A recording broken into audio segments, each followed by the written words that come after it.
This is a Danersk drop leaf table. It is made from cherry.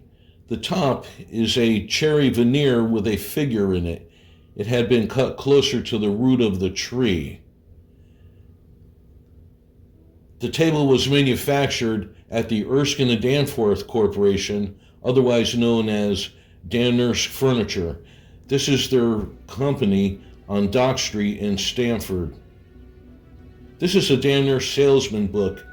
It features the drop leaf table in a room with other pieces. This is a Danersk blueprint book. It has the original blueprint for this table marked March 10th, 1927, and this is the Danersk logo burnt into the bottom of the table. The first thing we're going to do is clean the table and take off all the cobwebs. I'm using an aerosol glass cleaner. It's a very good cleaner to remove dirt, grease, and grime, and without any harsh chemicals. And wipe it on and wipe it off hard. And I also use a little fine steel wool with the glass cleaner around the edges and over the top. Next, this is denatured alcohol on a cotton rag. The whole surface of the top is being wiped down to remove any other wax or silicones.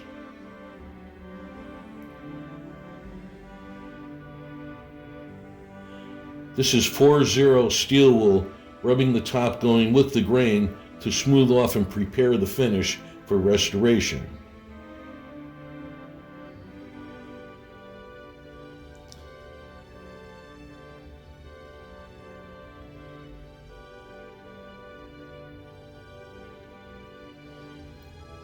This is the swing leg on the bottom of the table.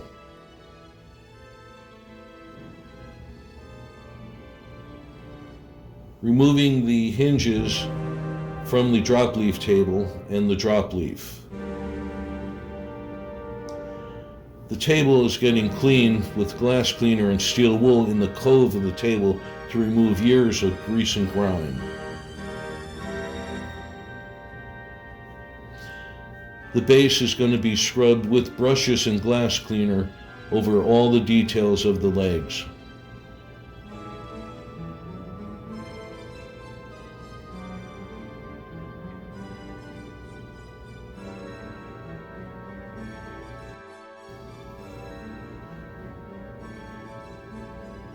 I want to point out some of the construction here.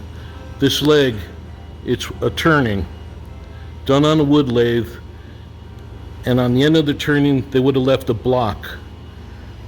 The block would have been cut out and then sent to the carver, who would cut this detail on the foot.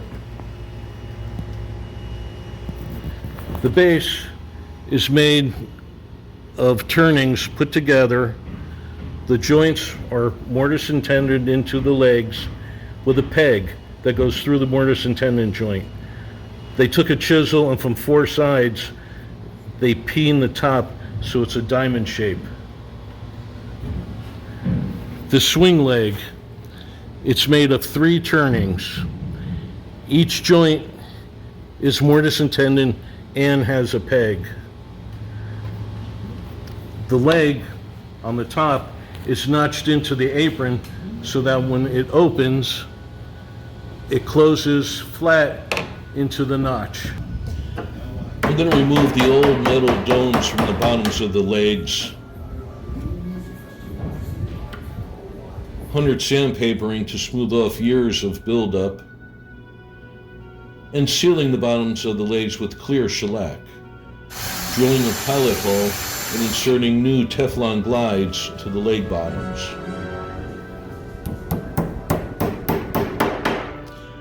Using denatured alcohol on a cotton rag, going to clean and scrub the finish on the entire base.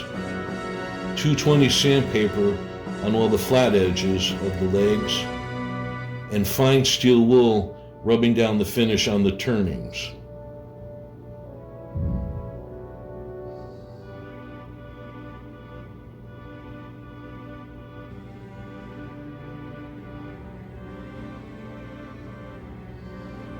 This is clear shellac.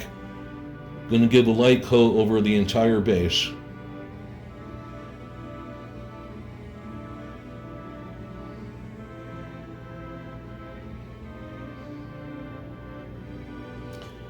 Using a sanding block and 220 sandpaper, I'm scuffing the top, preparing it to be restored.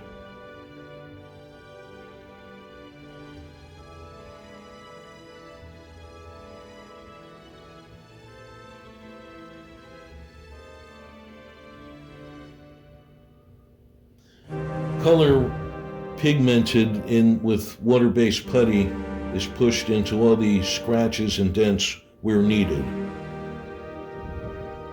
Smoothed off with a sanding block and 220 sandpaper.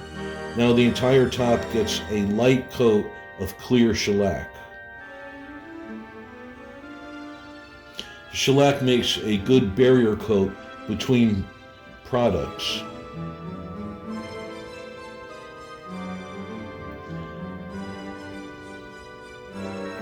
The next day, the shellac is scuffed with 220 sandpaper and the sanding block.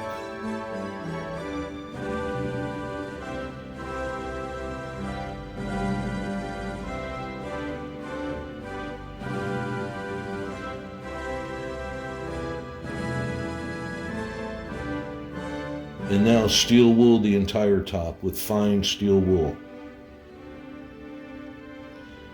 This is a coat of nitrocellulose base sealer. It's a sanding sealer.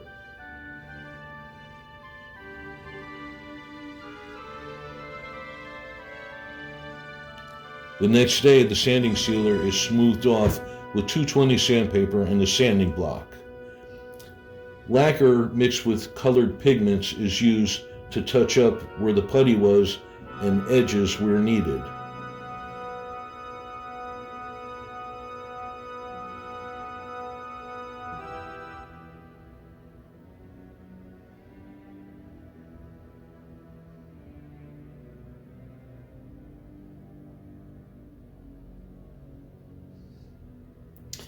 Now, a light coat of a clear gloss nitrocellulose-based lacquer. This is the same type of lacquer that was used originally on the Danersk furniture. They also started with a base coat of clear shellac. Now the base is rubbed down with fine steel wool and checked for touch-up.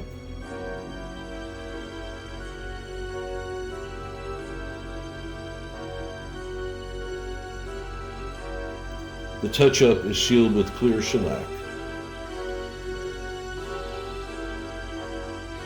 Now the entire base turnings is all rubbed down with fine steel wool to smooth off the shellac that was added.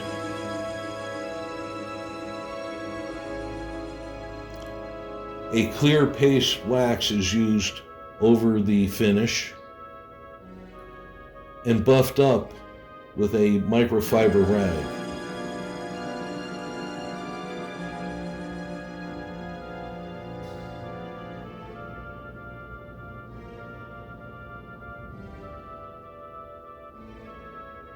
On the top, I first sprinkle a little bit of water, and using fine steel wool and a little pressure, I'm rubbing the surface down, going with the grain, to bring the sheen down and make the entire surface smooth.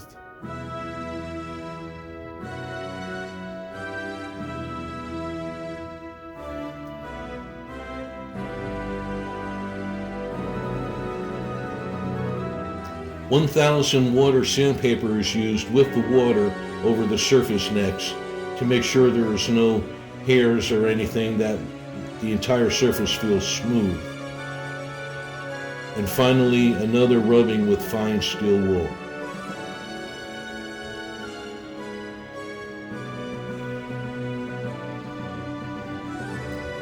This brings the entire surface down to a nice semi-smooth, semi-luster.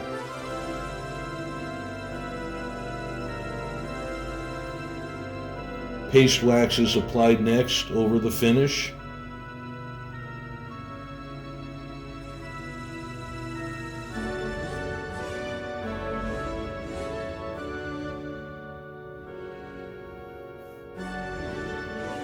And buffed off with a microfiber rag. I don't want such a shiny finish, so I'm going to use 4-0 steel wool and light pressure and lightly rub the wax surface to bring the sheen down to a nice, smooth, even semi-luster.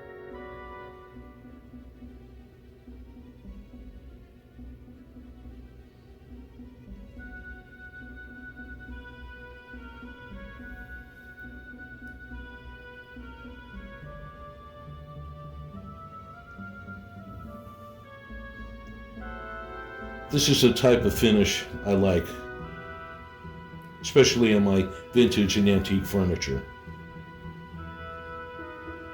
Same procedure for the top, rubbing it first with water, fine steel wool, and waxing the top and buffing it up.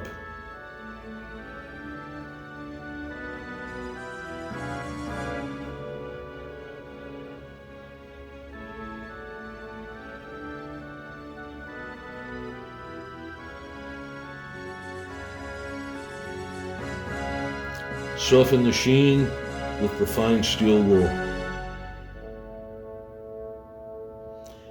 This type of finish is easy to maintain as well. Just dry dust it, clean up after eating with a cotton rag, dampen with water. Now the bottom of the leaf, right in the cove, I'm going to rub a little paste wax in there, push it together with the top, smooth off the bottom with fine steel wool to remove any fumes that may have gone on the bottom, and waxing the bottom as well as the hinge area.